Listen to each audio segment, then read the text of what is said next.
Hi everybody, welcome to Shivers. Today we're breaking down a whole bunch of film codes and puzzles that will help you really be able to start predicting what's going on in certain movies. I am not a film educated person by any stretch, but I did take a couple of film classes as electives in college, and so that's where a lot of this language and knowledge comes from, as well as just kind of keeping up with it on my own just through essentially YouTube University. So anytime that I do horror movie reviews in general, you might hear me talking about the different types of camera angles and things like that.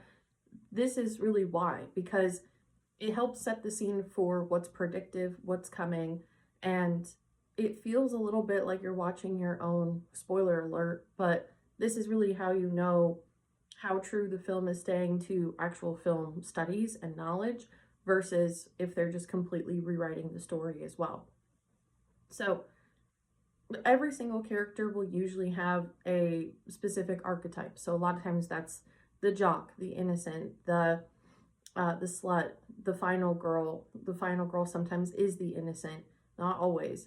The nerd as well. And so these very stereotypical people are the archetypes, and those are the backbones for a lot of our characters. Think about Weapons, the most recent movie that we just reviewed. The people who are in those roles are truly embodying the archetypes that they are. The police officer, the tweaker, the teacher, the concerned but a little bit absent-minded parent. So you have all of these people who are really leaning into their archetypes, which makes a difference. This, from the get-go, will start to tell you, yeah, this movie is going to essentially follow its own rules. So once we have those characters in their archetypes, in their seats, then we can start looking at the things that are going on around them. For example, from a big picture perspective, James Wan, the majority of his movies are all kind of blued out with this blue landscape throughout almost all of them. You'll see when you start to rewatch some of the Insidious movies, and in particular, they are very gray, they are very kind of blah looking. And so a lot of times that is subconscious so that you leave the movie feeling a little bit uncomfortable and even a little bit sad. But James Wan in particular is just a person who has done that very well. So other types of colors that will either paint over a specific scene or can stretch the entire movie. Really blue is one that you'll see a lot. This is all about like the sadness, the yucky, the blah. You do have red. Red is the color that comes up most. And here's a free trivia question for you. Red is the color that comes up most in horror movies. Not black, not white, but red. And if you have this overlay of red in particular, more of just the color rather than like blood or anything like that, this is really meant to represent urgency, passion, lust, violence, of course. It's really anything that's going to incite action of more emotion rather than logic. We also have green and yellow. We're seeing this more and more with modern horror movies, especially with ones that are like A24 that are a little bit out there. But these greens and these yellows. So the green is really all about like the unnatural. You'll see that a lot with anything that has like a toxic spill, any poison, anything like that. It's also jealousy and envy, green with envy type of thing. So when we're seeing green in a lot of these movies, many times you'll see some of the older movies, particularly like Fatal Attraction or any of these like womanly slasher movies, there's going to be a good amount of green in that. And even pay attention to what colors the characters are wearing. A lot of times that you'll see that it's green. For yellow, this is really all about decay, sickness, unease. We see yellow a lot with the back rooms. And so that, to me, there's nothing more uneasy. I think the back rooms are pretty creepy. But you also see that with like the shining hallways. It's this idea of like, I'm never going to get out. I'm kind of stuck here. I don't know what to do. I don't know where to go. So you'll also see yellow a lot of times with like the hazmat suits for zombie movies. And so that's how we know we're dealing with some sort of like sickness or illness. And then black and white, this is a lot of times you'll see them next to each other, kind of like that yin yang, the inside everything that's bad, there's something good. Inside everything that's good, there's something bad. It's the equality and balance of life. But That's really how it is portrayed in movies. It's the idea that we have this balance between what is really going on with this character and what they might be overdoing in their head. We have their morality decisions. So it might be the figmented devil on one shoulder and angel on the other, but really contrasted in that black and white mentality. So again, we're just starting here with the colors. You can pick that up as the overlay for the whole movie for a specific scene.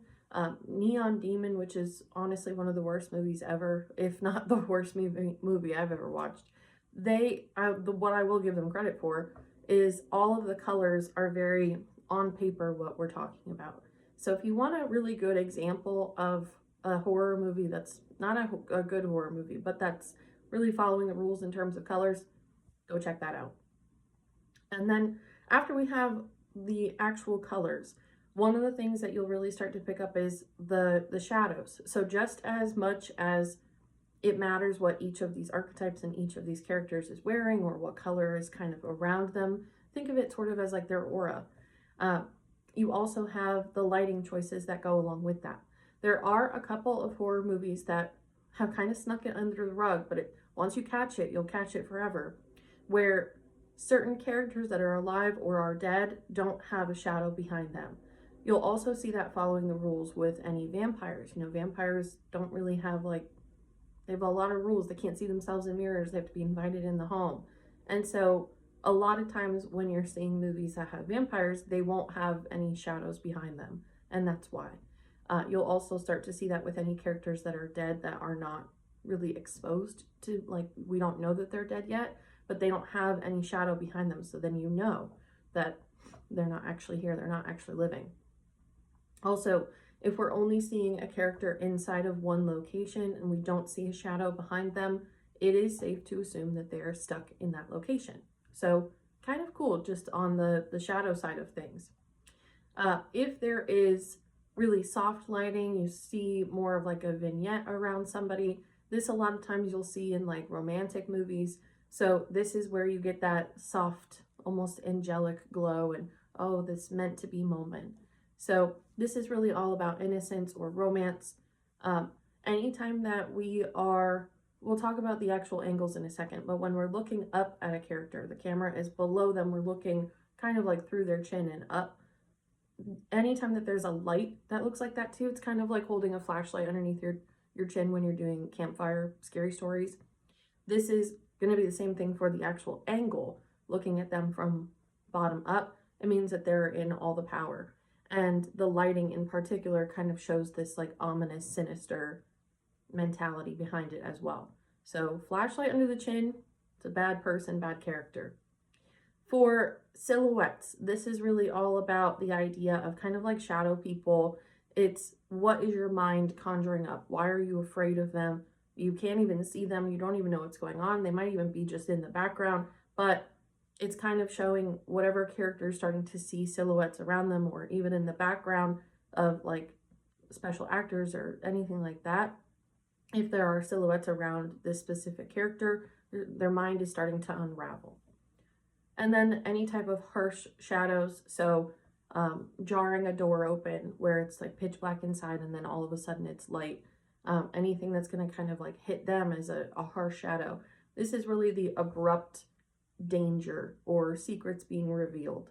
So this is where we get all of our lighting and things like that. While I mentioned the actual camera angles before, we do have a lot. This is more telling than really anything else on this list of what's going on with these characters. So again, as I mentioned, if you have the bottom up view and you're looking up at somebody, they are the character, they are the person who is in control at that specific moment. Vice versa, if we're looking down at somebody, this is the person who is out of control, who, they don't really have any power, even if they look kind of menacing. Think about The Shining. Also, you can take it. A lot of Stanley Kubrick's films will follow very stereotypical film rules. But if we're looking at that scene almost at the ending where Jack is going up the stairs with a bat, or just going up the stairs against his wife, then she is looking down at him and she has the bat in her hands. We're looking up at her, we're looking down at him. He's the one who, in the storyline, looks like he has all the power because he's about to basically kill his family. But, you know, we know the ending of The Shining and she's the one who prevails. So it's a perfect example of, even though she doesn't look like she's really in control, we can tell just by the camera angle that she's going to be the one that prevails outside of him. Crooked angles or crooked cameras. This is called the Dutch angle. This is, anytime that you start to see this around certain characters, a lot of times it will look almost like a drone view, but it's like crooked on the actual person that we're talking about. This means that that person is in danger. Really, it's pretty easy to start putting some bets on that the people who show up in these crooked angles are the ones who are going to be picked off next. So yeah, that's really the crooked angles around any specific person. It's not a good situation. And then for slow zooms, a lot of times you don't even really consciously notice it, but if you start to watch the outer edge of your screen and very, very, very subtly, all of the little trinkets will start to disappear, then we're having this slow zoom moment. It's meant to build drama, draw our attention to something that we really might not have noticed at first. So those are some of the major camera angles. And another thing to mention about like crooked objects, we a lot of times will start to see not only if that person is in danger, but sort of their environment causing danger. Their furniture will be crooked, all of the frames in their house will be crooked. Anytime that we have like a murder mystery type of movie, like Prisoners, for example, is that like suspenseful thriller movie, a lot of the pictures that are on the walls of the actual kidnapper's house are crooked. So we know that there is something literally ajar here. So that goes the same way for pictures and furniture, for cluttered spaces or minimalist spaces. This is really all about the mind. There's a lot of studies, even in terms of metaphysics, where it says that your house reflects your mind, and every single room in your house is a different reflection of your body and your mind. And so wherever you have clutter or chaos in your house is where you have clutter or chaos in yourself and your body and your mind. And the same exact rules apply for film. So wherever there's a lot of clutter, wherever there's absolutely nothing, this is where that person is in complete control or in total chaos. For doors and windows, if they are locked, if they are open, if they are traditional, if they have a screen, this is really just showing, is this person stuck in this situation or not? Are they able to escape or are they not? Not too much of a deeper meaning behind doors and windows, but you'll also start to notice that when they have a lot of locks, they have a lot of locks on the doors and the windows are painted shut, it's going to be pretty rare that they're going to actually escape, because they're it's representative of them keeping themselves trapped inside their mind. So unless they are a main character or a character that has an archetype whose rule is that they're supposed to overcome this journey, then they get out, they break free from their own locks and they succeed the day. If that's not the case, then they'll probably be stuck there. For sound, sound is one of the biggest things in horror movies. A lot of times sound is just what gets the jump scares going, but a lot of it is intentional. For rising pitches or dissonance, there's an actual cadence, I forget what it's called, but it sounds like rising stairs. It just sounds like it's rising forever and ever. That noise and that tune is used in a lot of horror movies for the building of this suspense. So it builds everything up in a very uneasy way, completely subconsciously, because we're not meant to really pick up the noises that are in the background of movies. They're meant to enhance the movie. For a sudden silence, this is really signaling that something important is about to happen, kind of the same way as that slow zoom. It's like, all right, we need to capture your attention and we got to do it right now. Of course, that doesn't work for a movie like A Quiet Place where the whole thing is silent, but sort of the same thing as that bright light versus the shadow in walking into a brand new room. We open the door, we shut the door, and then there's a dead silence. Something's going to happen in the room. And then for actual objects. So one of the biggest things, and I think one of the easiest things to start to point out as well, is mirrors. As soon as we have a character that's starting to have a conversation either with themselves through a mirror, or the camera angle is kind of crooked so that there's somebody standing next to them, and then you see them talking into the mirror, but they're referencing the person who's next to them, that this character has really decided to kind of embody the opposite side of them. So this is where you'll see a turning point for these characters. This is where you'll start to see them choosing more of the wrong things. It's very rare that you have a bad character turn good just through a mirror. It's usually the other side around. It's this alter ego. It's almost this like Jekyll and Hyde moment of like, all right, I'm looking at you in the mirror. Now the audience is looking at me in the mirror. Now I realize I'm going to pick the other version of me to continue onward from here. So it really is this, like, if you think about Dexter, it's like the dark passenger. It's like, all right, you can kind of take control, which is, again, essentially the same thing as Jekyll and Hyde. But regardless, mirrors are incredibly important. You'll see it does work the same way with like a puddle in a pond or anything like that, and the person is gazing down at it. You'll see that more often with like romantic movies than horror movies. But I wouldn't be surprised, it's worth a watch back to see if anybody does that in like Friday the 13th or anything like that.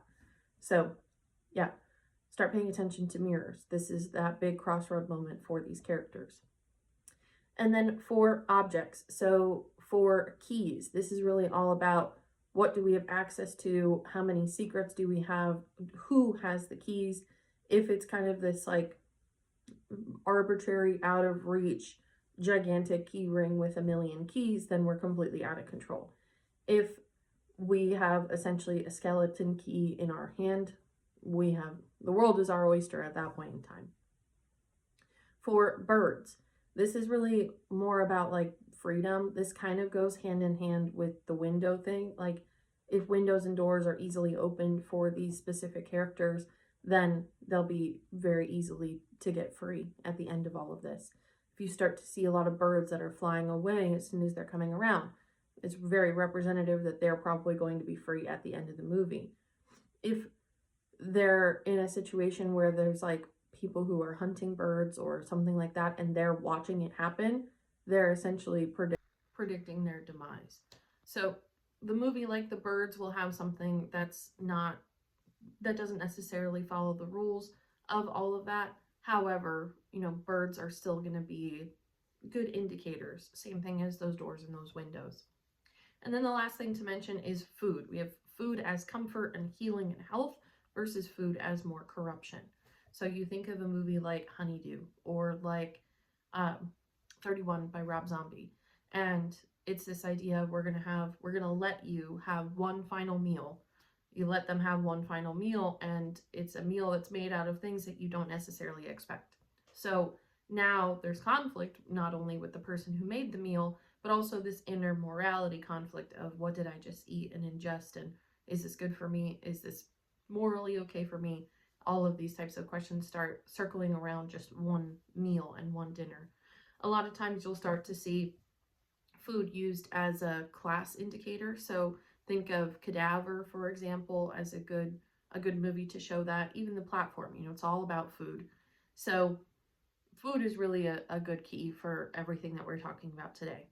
So that is a quick, 15-minute or so summation of what to start to look out for in movies. Another thing that is really easy to spot out is the symmetry of things. So if we have a character that's sitting between two perfectly symmetrical pictures or lamps or anything like that, this is the person who 9 out of 10 times will be the one to prevail and get out ahead. So you can start to pick up on some of these things in TV shows, movies, whatever you want to. But like I said, you'll be able to see most of them with ease with horror movies. So let me know what things you pick up on naturally. What are some of the things that have stood out to you